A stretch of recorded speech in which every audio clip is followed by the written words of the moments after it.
Pemirsa Ruang Sehat, menjaga sistem imun tubuh menjadi hal penting di tengah pandemi COVID-19 ini. Salah satu tindakan yang dianjurkan untuk memutus penyebaran COVID-19 dengan memperhatikan sistem imun tubuh. Memperkuat sistem imun tubuh merupakan salah satu cara yang bisa dilakukan untuk menangkal penularan virus ini. Tidak hanya untuk virus corona saja, sistem imun tubuh yang kuat juga dapat melindungi tubuh dari berbagai penyakit lainnya.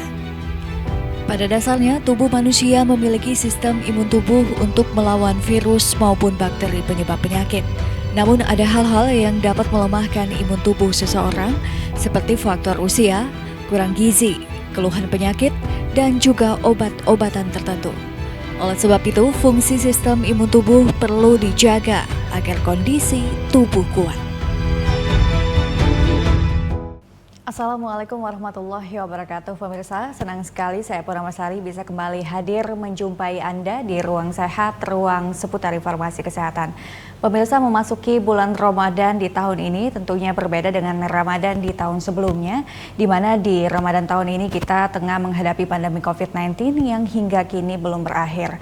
Adapun upaya pencegahan dari penyebaran virus ini pun harus tetap dilakukan, mulai dari mencuci tangan dengan sabun dan juga menggunakan air mengalir, menjaga jarak fisik, dan juga memakai masker apabila harus keluar rumah. Dan tentunya Anda memastikan imun tubuh Anda terus terjaga agar kuat, agar mampu melawan dari penularan virus ini.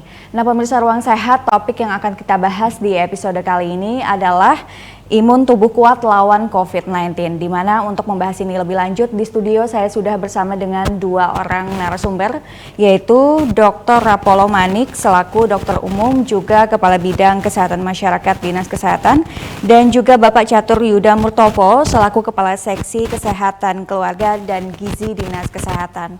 Halo, apa kabar Pak Yuda, Pak Rapolo? Terima kasih sudah berhadir kembali di Ruang Sehat.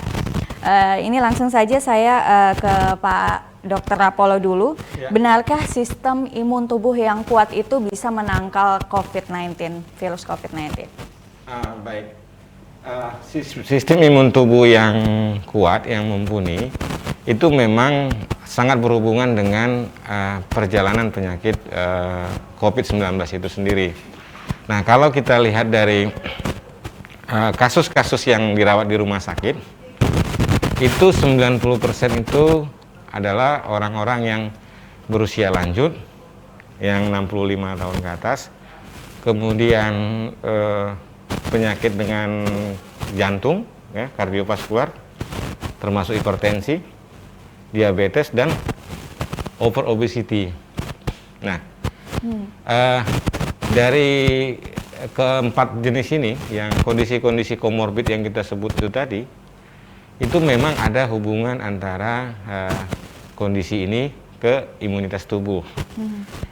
Kalau kita lihat perjalanan manusia itu dari mulai lahir, meningkat hingga pada usia 2 tahun dan selanjutnya. Nah, pada usia yang menuju tua, itu imunitas tubuh manusia itu kan akan cenderung menurun.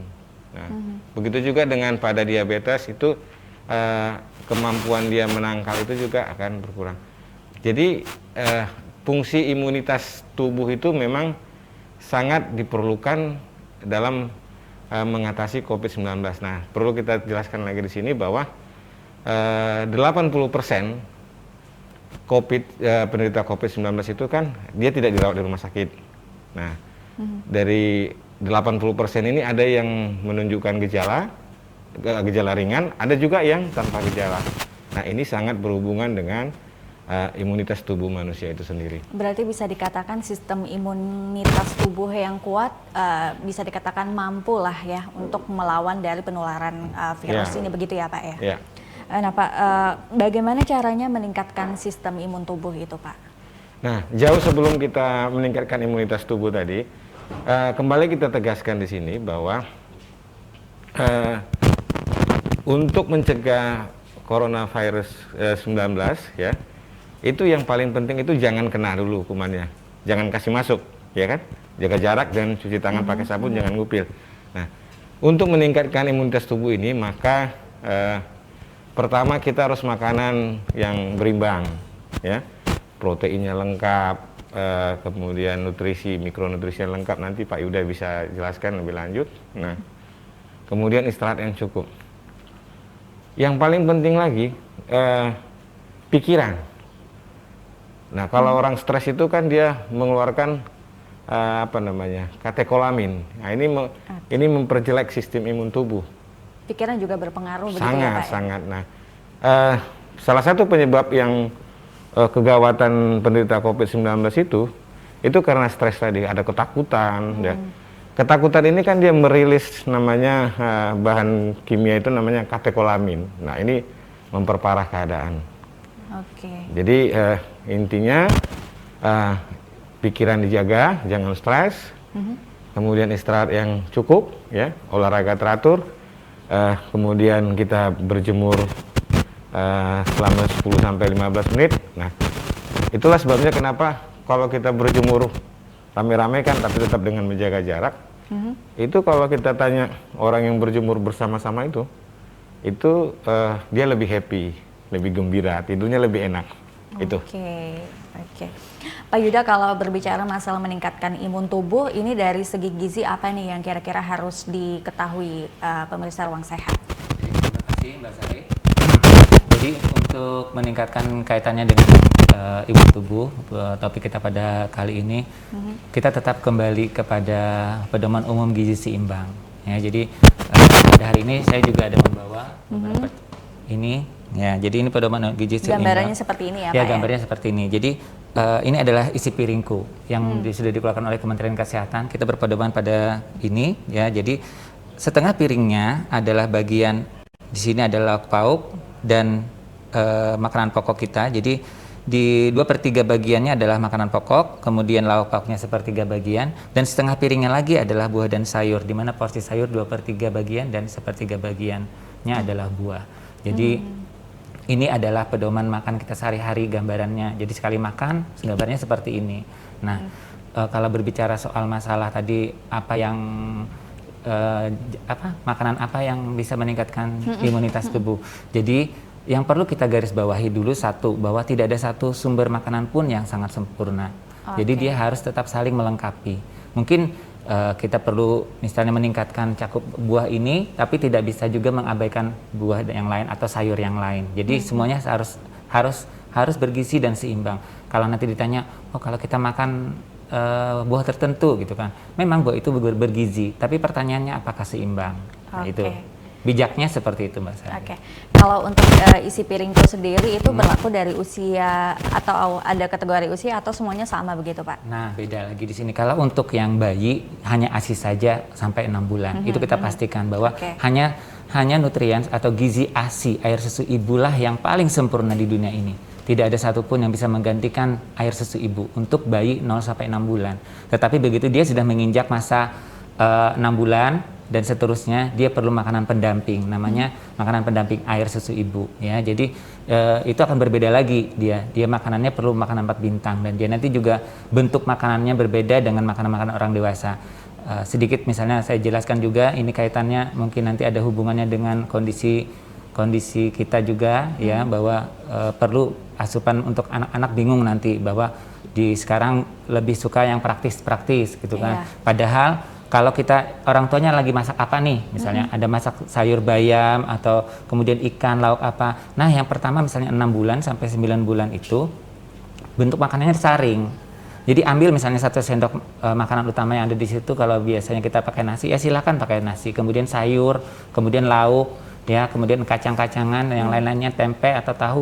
Kita saring dengan saringan, kemudian kita ambil. Itu adalah makanan untuk 6 sampai 9 bulan. Kemudian umur 9 sampai 11 bulannya makanannya dicincang aja. Nah, jadi kemudian sampai kalau sudah 1 tahun ke atas, ya sama seperti makanan dewasa. Itu aja bedanya, Mbak Sari. Nah Pak, kalau ini kan kita sudah memasuki bulan puasa ya Pak ya. Tentunya juga ini di musim pandemi juga, kira-kira konsumsi yang seperti apa nih yang kira-kiranya memberikan imun tubuh yang kuat, juga berstamina, tapi juga bisa melawan atau mencegah dari penularan virus COVID. Sama seperti tadi ya. Intinya kita akan ke porsi isi piringku lagi. Ya, jadi dengan pedoman umum gizi seimbang. Nah, di mana kalau yang sayur-sayuran ini dalam satu hari kita perlu 3-4 porsi. Ya, kalau yang buah-buahan 2-3 porsi. Sama dengan makanan pokoknya 3-4 porsi. Kalau lauk pauk ini 2-4 porsi. Nah, jadi lauk pauk di sini kita ada hewani, ada nabati. Jadi saling melengkapi itu. Nah, kemudian kalau untuk dalam situasi seperti ini, gitu kan, dalam keadaan bulan suci Ramadan, nah tentu pengaturan makannya dibagi lagi, gitu kan. Jadi saat berbuka dan saat sahurnya diperhatikan. Nah, cuma saya selaku ahli gizi sangat menganjurkan kalau untuk berbuka puasa, yang kita kenal biasanya takjil. Nah, biasanya gitu kan. Nah, itu dominan takjil kita adalah manis. Karena katanya berbukalah dengan sesuatu yang manis. Tapi benar pengertian seperti itu. Tapi kalau misalnya cukup dulu, jadi kita ada jeda waktu. Jangan makan makanan berat. Maksudnya jangan makan makanan berat di awal buka puasa. Cukup misalnya 1 butir kurma atau 3 butir kurma. Kan tujuan untuk buka puasa adalah untuk membatalkan puasa kita saat itu. Ya, jadi dengan 3 butir kurma, contohnya kemudian minum air putih saja sudah cukup. Kemudian sholat maghrib dan kemudian bisa makanan-makanan utama.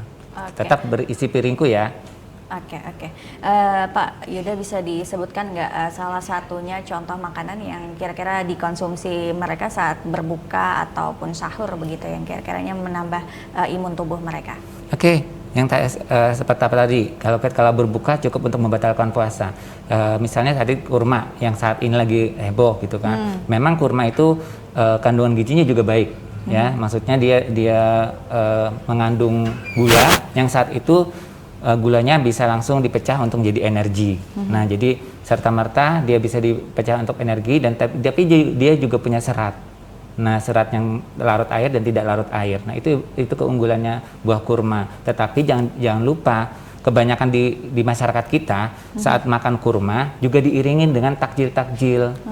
Misalnya sebaiknya itu dihindari, Pak ya. Ya itu, kalau mau juga seperti itu dikasih jarak waktu dulu. Jangan nanti, karena apa? Karena saat itu gula itu langsung melonjak naik drastis. Nah, walhasil yang kita harapkan untuk sehat, malah kita akan mendapatkan sesuatu, misalnya gula darah akan meningkat pada saat itu, gitu kan. Nah, jadi kemudian juga mungkin penyakit makanan-makanan yang asin, digoreng. Nah, itu juga perlu kita hindari sebetulnya. Ya, jadi contoh makanannya, kalau seringnya menu apa sih biasanya di tempat kita? Bayam, misalnya sayur bening gitu ya bahasanya di sini. Boleh dicampur misalnya untuk sayuran tadi. Isinya mungkin waluh gitu kan, labu kuning itu, kemudian bayamnya sendiri, kacang panjang. Nah, itu kan salah satu contoh yang sering di tempat kita. Kemudian buah-buahan apa yang sering, misalnya pepaya tinggi vitamin C-nya loh. Jangan dikira bahwa pepaya itu bahwa hanya jeruk yang tinggi vitamin C.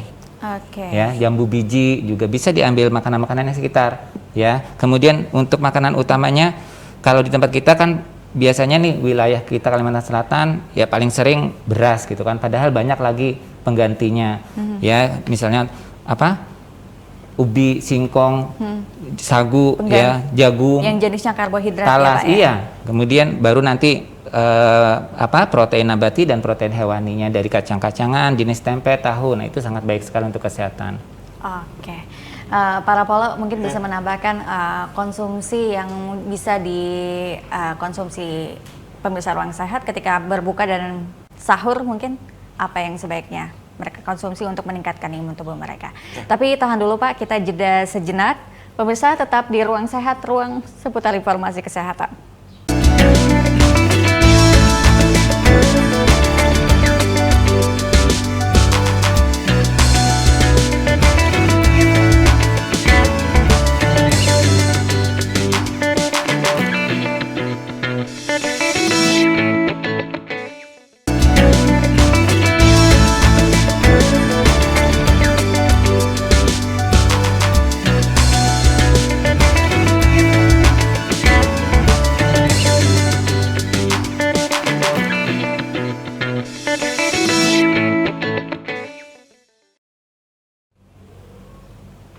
Pemirsa, kembali lagi di Ruang Sehat, ruang seputar informasi kesehatan. Pak Dr. Apollo, ini kan kita berbicara masalah meningkatkan imun tubuh. Nah, tadi kan sudah dibahas kalau masalah gizi oleh Pak Catur Yuda. Sekarang saya ingin bertanya, apakah juga ini kan lagi tren mengonsumsi suplemen. Apakah suplemen juga termasuk salah satu anjuran untuk meningkatkan imun tubuh seseorang? Apakah bisa dikatakan seperti itu juga? Memang beberapa tulisan atau pendapat orang, terutama di media-media sosial, bahwa ada anjuran untuk pemakaian suplemen-suplemen seperti itu. Nah, dapat saya sampaikan di sini sebagai contoh misalnya ya. Itu vitamin C. Itu kebutuhan laki-laki itu per hari itu 90 mg. Satu. Kemudian sumber bahan vitamin C, kan ada namanya suplemen. Suplemen itu kan termasuk bahan fortifikasi sebenarnya ya, fortifikasi. Nah, kalau vitamin C yang dikatakan Pak Yuda tadi ada dalam pepaya, dalam buah, itu kan natural. Jadi kalau misalnya ambil contoh begini, proses masuknya makanan itu ke dalam tubuh manusia, komposisinya misalnya dikatakan 500 mg. Itu belum tentu semua tubuh itu menyerap itu 500 mg. Nah, karena seperti kata Pak Yuda tadi, buah kurma itu kan dia gula sederhana, gampang menjadi energi. Itu beda kalau kita makan roti dengan pisang misalnya. Kalau Mbak Sari makan pisang 1 atau 2 biji, energinya kan langsung cepat kembali pulih. Nah, bandingin kalau kita makan roti, itu energinya kan lambat. Makanya kalau kita lihat atlet-atlet tanding itu kan di jeda-jedanya itu dia makan pisang untuk mengembalikan tenaga. Nah, artinya ada perbedaan bahan yang fortifikasi tadi yang kita sebut dengan kayak suplemen tadi dengan bahan natural. Nah, kalau vitamin C misalnya kan yang ada kan sediaan 500 bahkan lebih. Nah, kebutuhan laki-laki itu 90, perempuan 70-75. Nah, ini nanti mungkin Pak Yuda bisa menjelaskan nanti bahan-bahan makanan mana cukup enggak kira-kira itu. Nah, kalau bahan makanan kita namanya seimbang seperti yang kata Pak Yuda tadi, ada sayur, ada buah, praktis kita enggak perlu suplemen. Karena itu semua sudah dilengkapi. Karena kan suplemen itu kan bahan-bahan yang memang dianggap kebutuhan manusia sehari-hari yang seharusnya kita konsumsi setiap hari kan. Kayak vitamin E dan sebagainya itu kan di makanan juga ada vitamin E. Nah, seperti itu. Oke, tapi kan ini juga di pandemi ini ada orang yang beranggapan kayaknya penting deh mengonsumsi imun booster seperti itu untuk menjaga-jaga apabila tertular virus ini begitu, menangkal begitu. Itu bagaimana tuh Pak? Ya, kalau kita bicara imunitas secara umum, maka kita tidak boleh bicara hanya dari faktor makanan. Tadi kan sudah kita sebutkan tadi, salah satu penurun stres imunitas kita adalah stres. Stres. Jadi kalau kita stres, imunitas kita akan menurun. Kalau kita terlalu gemuk juga ada kemungkinan imunitas kita juga menurun. Nah, sekarang bagaimana mempertahankan imunitas yang baik? Pertama tadi kita sebutkan istirahatnya harus cukup. Nah, istirahat dengan stres kan ini berhubungan ya.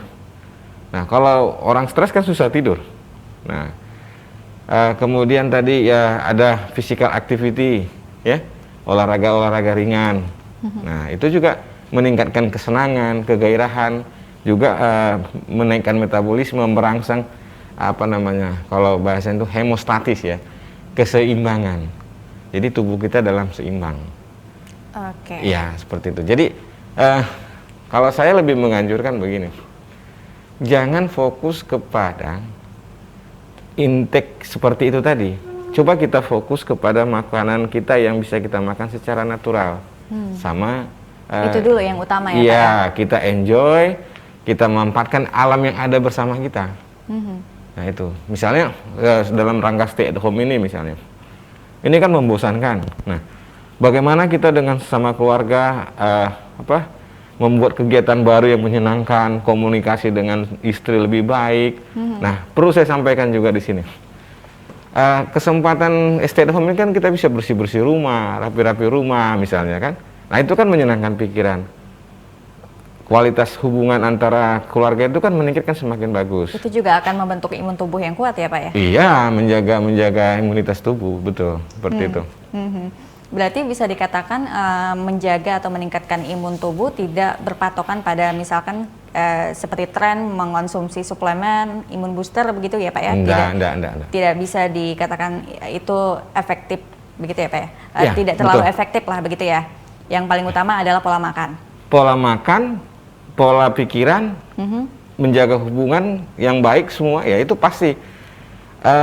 Kalau kita lihat, kalau dia, itu yang kita katakan tadi, kalau stres, dia katekolaminnya keluar, itu memperparah. Nah, kalau dia senang, endorfinnya muncul, nah kembali kita dalam keadaan setimbang seperti itu. Oke, Pak Yuda, kalau bicara masalah suplemen atau imun booster ini dari sisi gizinya ini bagaimana nih? Oke, jadi Apakah dibutuhkan suplemen ini juga begitu untuk pemenuhan gizi? sebetulnya senada dengan Pak Dr. Apollo tadi ya, dikatakan bahwa cuma anggapan bahwa suplemen itu perlu dapat meningkatkan imunitas tubuh, sebetulnya itu sepenuhnya tidak benar. Maksudnya sepenuhnya juga benar, tidak juga seperti itu. Jadi anggapan seperti itu bahwa dalam kondisi-kondisi tertentu memang mungkin suplemen akan dibutuhkan. Ya, jadi mungkin yang seperti kalau sudah misalnya pemenuhan dari segi makanan, dari segi gizinya terpenuhi dengan baik, sebetulnya suplemen mungkin masih belum diperlukan. Tetapi dalam kondisi sakit atau masa pemulihan, ya, jadi biasanya suplemen itu diperlukan. Tetapi tentu harus berdasarkan resep dokter. Nah, jadi itu yang akan kebablasan di kitanya kan tidak bijak kalau seandainya kita mengkonsumsi suplemen itu karena anggapan diri aja. Jadi tanpa ada rekomendasi dari dokter. Kalau misalnya rekomendasi dari makanan kita sehari sudah bagus gitu kan, dari yang sesuai dengan isi piringku lagi kembali gitu kan, kita sudah makan sesuai anjuran seperti itu, perbanyak buah dan sayur untuk meningkatkan serat. Jadi kami pikir sebagai ahli gizi tentu rekomendasi dari dokter harus keluar untuk dapatkan suplemen itu diperlukan atau tidak. Ya seperti yang dikatakan tadi, mungkin dalam masa-masa yang usia senior ya, atau lansia gitu kan, mungkin mereka perlu, tetapi semuanya harus berdasarkan dari rujukannya dari dokter. Misalnya kemudian kalau misalnya ibu hamil, itu kan ada suplemen untuk tablet tambah darah, tapi tentu disertai dengan makanan-makanan bergizi gitu kan. Jadi semuanya harus saling melengkapi, tetapi tentu ingat bahwa suplemen bukanlah satu-satunya jalan yang terbaik untuk meningkatkan imunitas tubuh. Yang tadi dikatakan juga Pak Apollo jelaskan bahwa untuk meningkatkan imunitas tubuh kita istirahat yang cukup penting, kemudian aktivitas fisik, kemudian untuk meningkatkan hormon kebahagiaan kita gitu kan. Nah, jadi banyak-banyak hal yang saling menunjang dalam sistem imunitas. Jadi kita tidak bisa mengkotak-kotak hal ini gitu kan. Apakah dengan makan aja sudah, kemudian kalau makan sudah bergizi tetapi ternyata pengelolaan stres tidak dikelola dengan baik juga tidak bijak gitu kan. Kemudian atau kita sudah makan makanan yang bergizi kemudian kita tidurnya kurang gitu kan. Tetap akan saling itu satu hal yang tidak bisa dipisah-pisahkan, saling menunjang sistem imunitas tadi. Nah, sama seperti tadi bahwa isi piringku ada kita makan buah tertentu untuk meningkatkan imunitas juga kurang bijak gitu loh maksudnya. Jadi tentu kita harus seimbang aja gizinya itu. Maksudnya ini saling melengkapi karena yang penting kita catat bahwa tidak ada satu jenis makanan pun yang sempurna. Dia harus saling melengkapi gitu.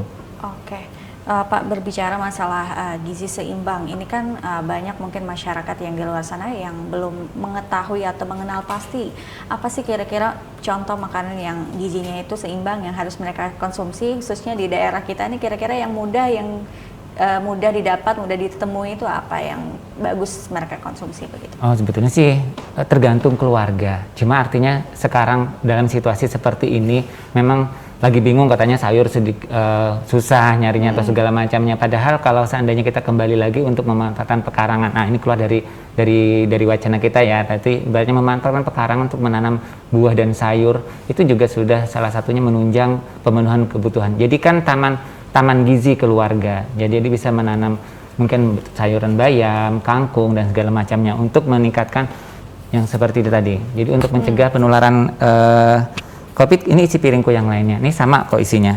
Tapi ini bisa terlihat gambarnya jelas bahwa terong, bisa di sini brokoli ada.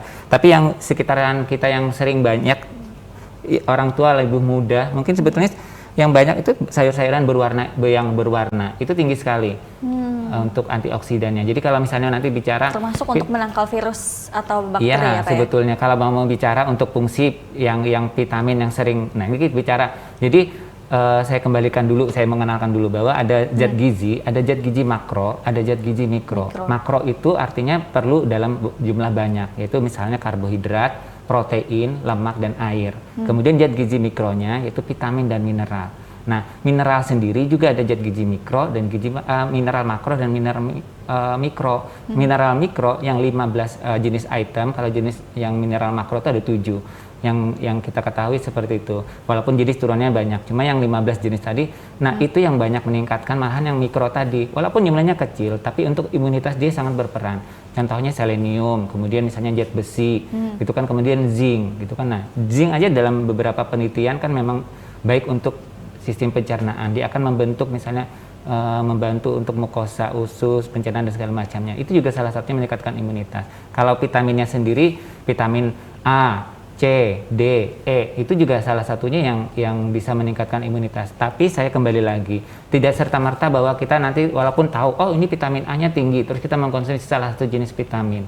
Itu tetap tidak bijak. Kita tetap yang bijak tadi berimbang. Jadi bergizi, tetapi pertanyaannya adalah seimbang apa tidak.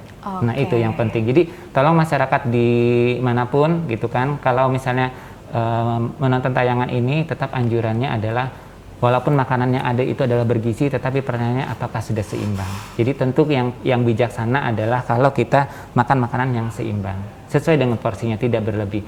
Masyarakat kita satu lagi yang ingin saya tambahkan untuk dalam hal terutama yang bulan Ramadan ya, jadi kita hindari makanan-makanan yang terlalu manis. Kenapa? Karena tanpa disadari makanan manis tadi akan membuat nafsu makan akan meningkat. Nah kalau sudah seperti itu, maka otomatis apa? Kita akan makan lebih banyak. Nah itu yang kebablasan. Kemudian hindari juga makanan-makanan asin, itu kan, atau terlalu asin. Kenapa? Karena kalau makanan-makanan asin juga dia akan menyebabkan tubuh jadi hidrasi.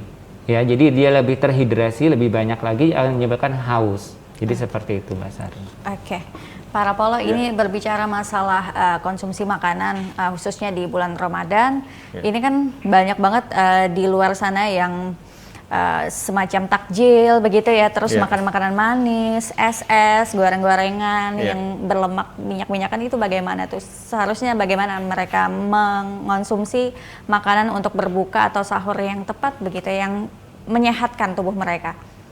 Ya, kembali tadi sudah dikatakan sama Pak Yuda kan, bahwa puasa itu kan diawali dengan sedikit aja makanan seperti kurma, sarannya kan buah.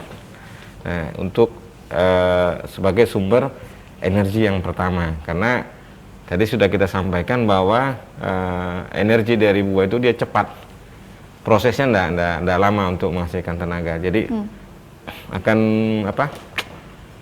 mengubah rasa lemas kita gitulah. Nah, terkait dengan pola makan selama bulan puasa, ketika kita makan terlalu banyak kan juga enggak bagus kan, enggak terlalu terburu-buru kan, itu enggak bagus. Nah, untuk berbuka itu memang seperti yang kata Pak Yuda, karena lambungnya untuk sekian jam kosong, maka yang pertama makanan yang masuk itu kan yang pertama cair. kali saat kita berbuka itu apa yang sebaiknya kita konsumsi? Air dulu kah atau makanan dulu begitu? Tentu air dulu kan, untuk membasahi kan, untuk supaya untuk lazimnya mengenalkan air dulu ya. Jadi kan biar jangan terkejut nanti bisa malah nggak ini ya, nggak baik buat pencernaan. Baru dikenalkan dengan sedikit makanan dulu. Jadi supaya tidak ada kejutan. Nah, setelah nanti sudah seperti itu yang dikata Pak Yuda tadi, sholat maghrib baru masuk ke menu-menu utama. Nah, soal menjaga imunitas tadi seperti yang kita katakan. Nah, jangan lupa tadi gizi seimbang seperti yang kata Pak Yuda, sama mengelola pikiran. Nah, teman-teman yang menjalani ibadah puasa biasanya kan pikirannya kan tenang, ya kan, tenang. Jadi artinya menjaga pola istirahat juga, aktivitas yang ya khusus bulan puasa kan tidak terlalu ini juga kan. Nah, jadi pikiran ditenangkan. Nah, soal makanan tadi itu sama, prinsipnya sama seperti yang kata Pak Yuda tadi, termasuk ketika waktu sahur. Nah, waktu sahur, nah, jadi komposisi makanannya itu tetap makanan gizi seimbang. Jadi untuk imunitas secara umum, baik terutama di bulan puasa, maka yang mempertahankan imunitas itu adalah salah satunya kita harus bisa istirahat yang cukup, hati yang gembira. Nah, itu mengelola stres. Mengelola stres Ya, itu juga ya, penting ya. ya Pak ya? Sangat penting, sangat penting. Sangat penting. Karena kalau orang stres itu kan keluhannya banyak. Mulai dari kepala sampai ujung kaki kan. Seperti itu. Nah. Oke, untuk melanjutkan ini kita jeda sebentar Pak. Pemirsa tetap di Ruang Sehat, ruang seputar informasi kesehatan.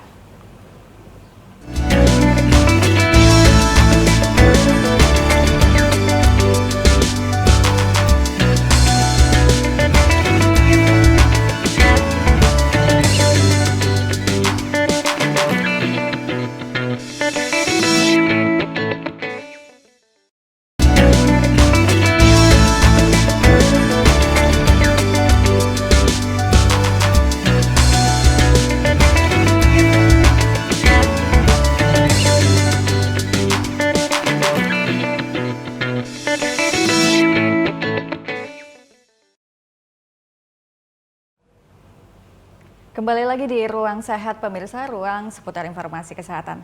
Nah Pak, berbicara masalah meningkatkan imun tubuh, tadi kan selain mengkonsumsi makanan-makanan sehat, makanan bergizi seimbang, juga ada mungkin cara lain untuk meningkatkan imun tubuh ini di tengah pandemi dan juga di saat berpuasa ini Pak, Dr. Apollo. Ya, jadi ada kebiasaan-kebiasaan juga di samping kita sebutkan tadi, kebiasaan-kebiasaan kita yang memperburuk imunitas ya. Contohnya misalnya dia merokok, gitu kan. Tapi merokok kemudian tidak berolahraga seperti itu. Jadi kebiasaan-kebiasaan yang memperburuk imunitas itu sendiri harus kita hindari ya, kita hindari. Nah, aduh sorry saya hang nih, ulang. Apa tadi pertanyaannya? Cara lain selain untuk meningkatkan imun tubuh tadi kan ada pola makan, terus mungkin juga bisa mengonsumsi suplemen, atau mungkin cara lain dengan cara berolahraga atau mengelola stres. Nah itu bagaimana tuh cara lain untuk selain pola makan gizi seimbang begitu Pak, untuk meningkatkan imun tubuh di tengah pandemi dan juga kita kan di saat berpuasa. Ya. Untuk meningkatkan imunitas tadi kita katakan tadi salah satu caranya adalah kita harus happy ya, harus bahagia. Nah, kalau sudah bicara mau bahagia ini kan ada yang namanya kondisi internal ya, ada namanya juga kondisi eksternal. Jadi momen positifnya karena selama kita tinggal di rumah ini ya, selama tinggal di rumah ini komunikasi dengan keluarga itu yang penting untuk meningkatkan kebahagiaan kita. Jadi kalau kita hitung-hitung kebiasaan-kebiasaan kita ya selama ini sebelum ada pandemi kan kita sering keluar, mungkin ada yang waktunya dengan anak berkurang, memantau perkembangan anak berkurang, ya kan? Dengan istri atau suami juga berkurang, sibuk dengan gadget-gadget ria. Jadi itu salah satu cara waktu yang tersedia kita yang banyak itu mungkin bisa digunakan untuk meningkatkan kualitas hubungan antar keluarga yang bisa membuat bahagia. Nah, sisi positifnya di situ. Jadi misalnya begini ya, kayak orang tua misalnya bapaknya dia punya keterampilan dalam hal bertukang gitu kan. Nah, jadi bisa dia melibatkan anak-anaknya sambil mengerjakan keterampilan-keterampilan seperti itu, sama dengan keterampilan ibu memasak atau menjahit bisa mewariskan. Interaksi di antara yang itu terjadi itu kan meningkatkan kebahagiaan. Kan ada cinta di situ. Oke. Ya kan? Nah, komunikasi yang erat itu kan cintanya kan makin kuat. Nah, cinta ini kan membuat bahagia. Nah, ini yang harus kita gunakan. Jadi tadi kan kita sampaikan bahwa makanan gizi seimbang, oke, kata Pak Yuda, ya benar, gizi seimbang bagus untuk imunitas tubuh. Tapi jangan lupa, stres juga bisa memperburuk kan, berarti harus dikelola stres. Oh tidurnya kurang, juga akan memperburuk. Nah, dalam kondisi rumah, kebahagiaan itu harus ada di rumah. Nah ini yang harus dibangun. komunikasi. Nah, kita manfaatkan situasi ini, kita banyak tinggal di rumah, karena komunikasi yang baik sesama anggota keluarga, suami, istri, anak, bapak sama ibu, itu kan meningkatkan rasa bahagia, imunitas akan lebih baik. Oke, berarti mengelola pikiran itu juga penting, di samping menjaga pola makan dengan gizi yang seimbang ya Pak ya? Hubungan antar keluarga kan? Oke. Karena dari beberapa kasus yang kita lihat ya, khususnya kasus-kasus yang kita tenggarai psikosomatik ya. Nah, untuk mengatasi kasus psikosomatik itu kan, yang klien-klien misalkan kelainan psikis itu, nah itu justru orang yang selalu bersama dia. Misalnya kalau suaminya psikosomatik, maka peran penting istri yang lebih dominan. Oke. Itu. Ya. Oke. Nah Pak, selain mengelola pikiran, mengonsumsi makanan-makanan gizi seimbang, juga tentunya ada cara lain, mungkin dengan cara berolahraga, mungkin olahraga yang mudah atau ringan yang bisa dilakukan untuk meningkatkan imun tubuh di tengah pandemi ini. Bagaimana nih Pak, olahraga apa yang bisa dilakukan di rumah begitu, yang mudah? Ya, olahraga yang paling mudah di rumah, olahraga yang pekerjaan rumah. Bersih-bersihkan rumah, mengatur dekorasi, itu kan paling... Itu bisa termasuk olahraga juga? Olahraga ya Pak? Olahraga kan, karena kan dasarnya kan menggunakan otot kan, membuat metabolisme otot. Nah, itu kan olahraga juga. Jadi misalnya beresin rumah, nyapu-nyapu, nah durasinya berapa lama? 15-30 menit kan. Nah, kalau misalnya bosan letak kursi putar-putar gitu kan, minggu ini di mana gitu. Nah, kalau misalnya pekerjaan seperti itu udah selesai, nggak ada lagi pekerjaan rumah yang dilakukan ya, mungkin ya senam-senam ringan, ya atau kalau di kompleks ya jalan kompleks gitu kan, jalan kaki bersama-sama keluarga lebih bagus lagi. Intinya begini, di rumah itu juga bisa dilakukan aktivitas fisik, salah satunya kan dengan membersih-bersihkan, mengatur dekorasi itu juga merupakan bagian dari olahraga.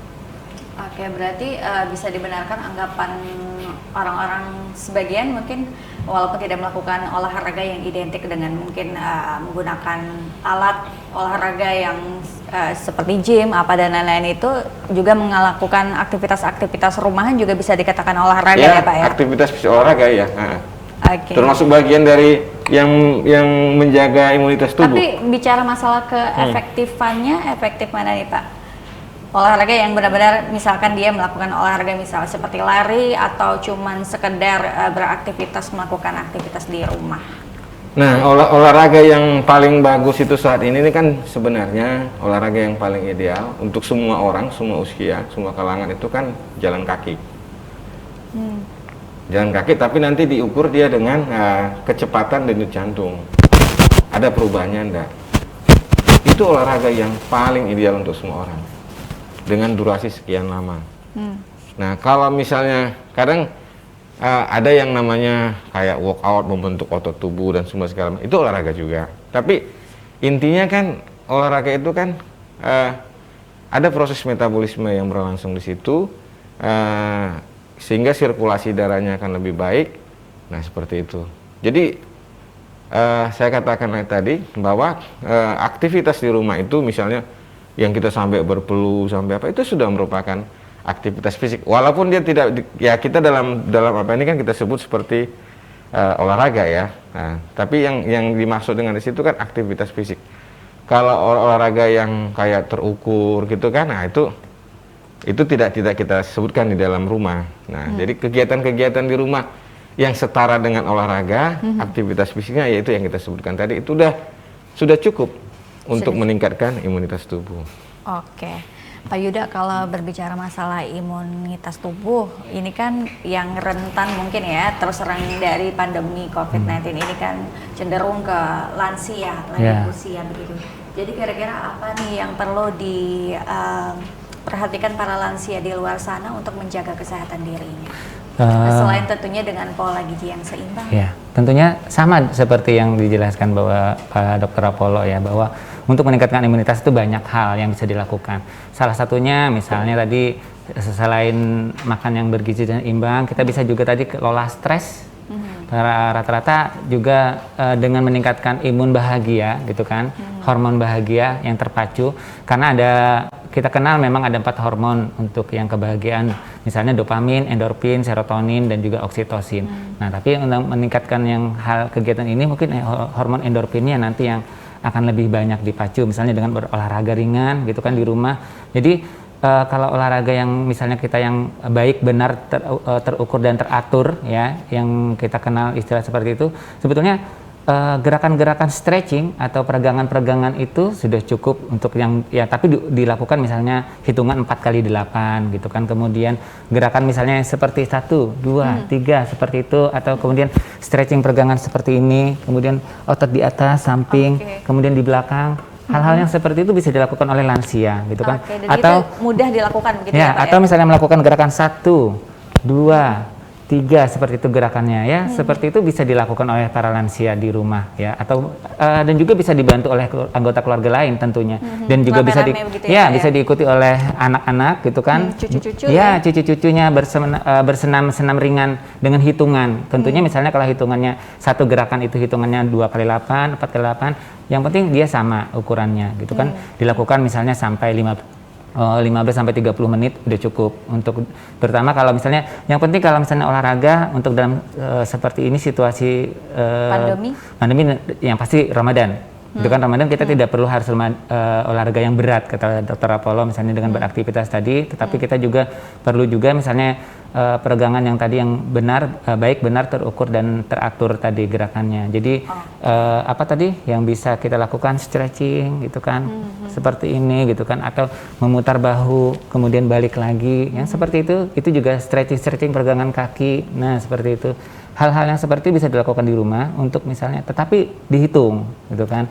Hitungan 4 kali 8 berarti semuanya 4 kali 8 nanti ya. Jadi yang itu baik sekali. Kemudian yang pasti dengan berolahraga nanti dia juga biasanya sambil berjemur, nah itu lebih bijak lagi. Kalau sambil berjemur kemudian kita ada stretching, nah bersama keluarga-keluarga yang lain gitu kan, dia akan dampaknya nanti dia akan selain meningkatkan hormon tadi, dia akan meningkatkan kualitas tidur. Nah itu penting gitu kan, karena kemudian tidurnya berkualitas, otomatis imunitas juga akan meningkat itu.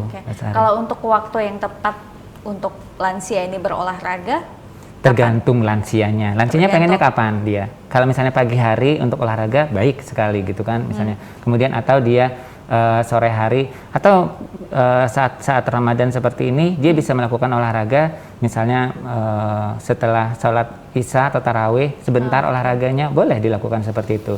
Kemudian dia bisa rileks sebentar, kemudian nanti dia bisa berbaring tidur karena dia akan, tapi kan berat yang tidak berat gitu kan. Semua keluarga juga seperti itu bisa dilakukan kok. Oke, lagi-lagi menyesuaikan dengan kemampuan tubuh seseorang. Benar ya Pak ya. sekali. Oke, baiklah, kita akan melanjutkan ini, tetapi setelah jeda, pemirsa tetap di Ruang Sehat, ruang seputar informasi kesehatan.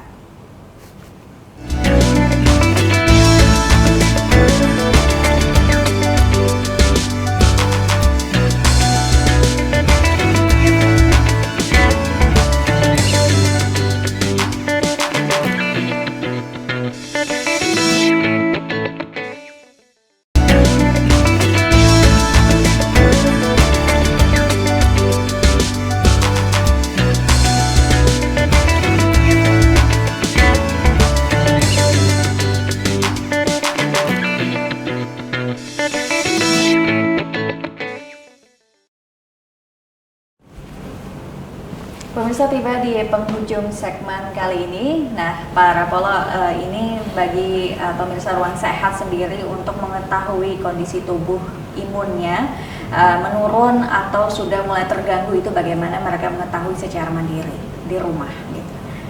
Ya, jadi untuk mengetahui bahwa imunitas kita menurun secara mandiri, kita kembali lagi tadi, sudah enggak kita melakukan apa yang kita sebutkan tadi, gizi seimbang, ya kan? Bagaimana dengan kehidupan kita, banyak stresnya atau enggak atau apa gitu ya. Nah, itu bisa penanda bahwa imunitas kita itu menurun. Jadi kita tidak boleh juga dengan aktivitas kita seperti biasa gitu kan. Oh, kita biasa makannya gini-gini aja. Oh, gini juga. Nah, jadi apa yang kita sebutkan tadi bahwa ketika kita makan kita tidak seimbang, gizi seimbang gitu ya, yang seperti tadi ya, istirahatnya kurang, stresnya tinggi gitu kan. Nah, itu udah penanda. Karena kalau nanti, karena alat ukurnya sendiri kan memang bisa diukur, tapi kan panjang sekali tuh rantainya kan. Nah, tapi untuk mandiri tadi, ya sebelum kita jatuh sakit, nah itu, apalagi dalam rangka pandemi COVID-19 ini kan, karena memang secara alamiah, kan ada memang imunitas kita tadi itu kan yang memang bawaan lahir kita kan. Nah itu nanti akan berhadapan dengan sejumlah kuman. Nah jatuhnya sakit itu kadang-kadang kan dipengaruhi oleh jumlah kuman dan daya tahan tubuh. Nah, bisa aja kita karena tidak terpapar oleh kuman atau kumannya sangat sedikit, jadi imunitas kita yang itu masih mampu menanggulangi. Nah, bagaimana kalau dia dengan COVID-19? Nah, dia kan masuk dulu ya, nanti masuk ke reseptor di selnya, baru dia menggandakan diri sampai miliaran gitu kan. Nah, jadi kalau ditanya bagaimana mengenali tanda-tanda imunitas kita turun, ya yang pasti ketika orang sakit berarti waktu dia diserang itu imunitasnya tidak mampu, ya kan, imunitas dia, karena kan beda-beda tiap orang. Terus beda-beda tiap orang ketika jumlah kuman yang dihadapinya. Orang yang berada di kerumunan itu kan tentu banyak sekali itu potensi kuman kan. Nah seperti itu. Jadi intinya kalau mau secara mandiri menilai imunitas kita turun, kita lihat tadi, makanan kita seimbang enggak, tidur kita cukup tidak. Nah itu, kemudian stresnya kita tinggi enggak, nah kita lagi bahagia enggak gitu, seperti itu. Ada reaksi khusus nggak Pak yang dirasakan tubuh begitu ketika imun itu sudah mulai terganggu atau menurun begitu? Kalau dikatakan reaksi khusus itu kan masing-masing orang kan berbeda-beda ya. Oke, tapi gambaran secara umumnya apa kira-kira reaksi yang berasa di tubuh begitu Pak? Biasanya kalau orang-orang, saya cerita tuh orang yang katakanlah lagi tegang, lagi apa ya, yang tadi yang hubungan dengan imunitas ya. Itu biasanya kan kalau bangun pagi kan badannya juga nggak segar gitu ya. Nah, nggak segar, nggak terlalu segar gitu kan. Karena tidurnya juga, kualitas tidurnya bisa kurang gitu kan. Nah, itu bisa salah satu penanda bahwa dia kurang tidur, kurang rileks, berarti kan imunitasnya pada saat itu tidak terlalu bagus. Tetapi apakah dia akan jatuh sakit, menjadi flu, atau menjadi sakit katakanlah diare, itu tergantung lagi dia kontak nggak dengan virus tadi. Satu. Yang kemudian jumlah yang masuk itu banyak nggak? Nah, ini sedikit berbeda kalau dengan COVID-19. Kalau COVID-19 kan dia virus dia masuk, dia menggandakan diri. Nah itu bedanya. Jadi yang pasti kalau badan kita bangun tidur ndak enak, ndak segar, ya kecenderungannya ada masalah kan? Di dalam tubuh kita ya Pak? Ya, tetapi bukan berarti kita serta-merta pasti jatuh sakit juga, ndak seperti itu.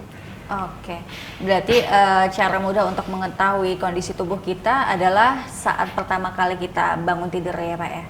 Nah itu penanda aja bahwa kita tidur kurang kan, nah stres atau apa ya. Nah berarti kan bukan berarti bangun tidur tidak enak kita tidak bisa beraktivitas juga, enggak. Cuman dia tidak memberi sinyal gitu dia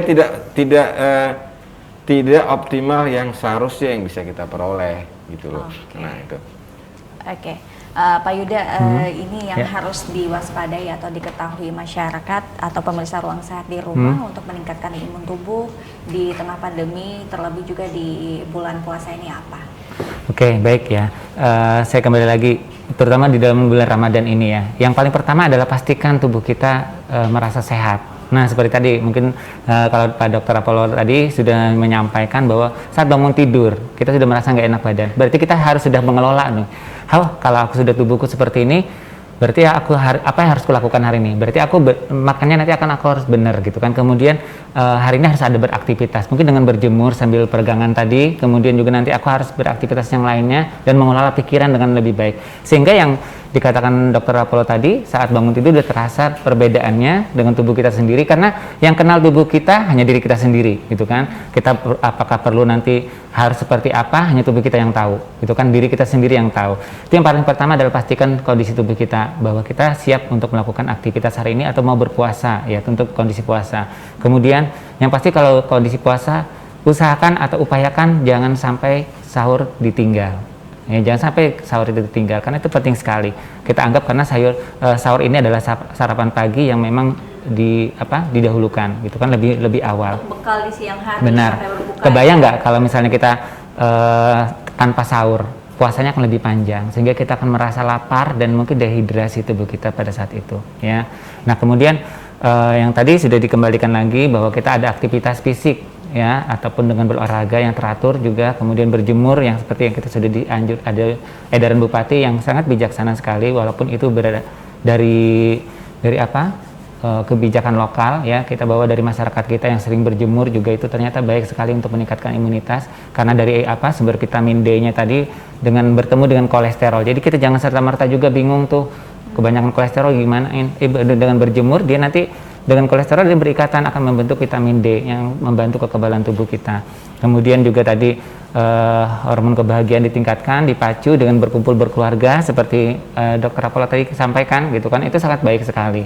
Kita berkumpul dengan berkeluarga. Jadi kan misalnya kalau saat ini kita belajar, jadi kan berarti rumah kita itu adalah sekolah home sweet home ya, artinya rumahku adalah surgaku ya. Jadi kemudian majelis-majelis rumah ya, di rumah juga dijadikan majelis bagi keluarga untuk misalnya meningkatkan berbagi share ilmu, pengetahuan agama dan segala macamnya. Kemudian aktivitas tadi sudah berolahraga, yang pasti juga cuci tangan yang harus jangan sampai lupa, karena untuk pilar kita ada empat pilar gizi seimbang, salah satunya memantau selalu berat badan.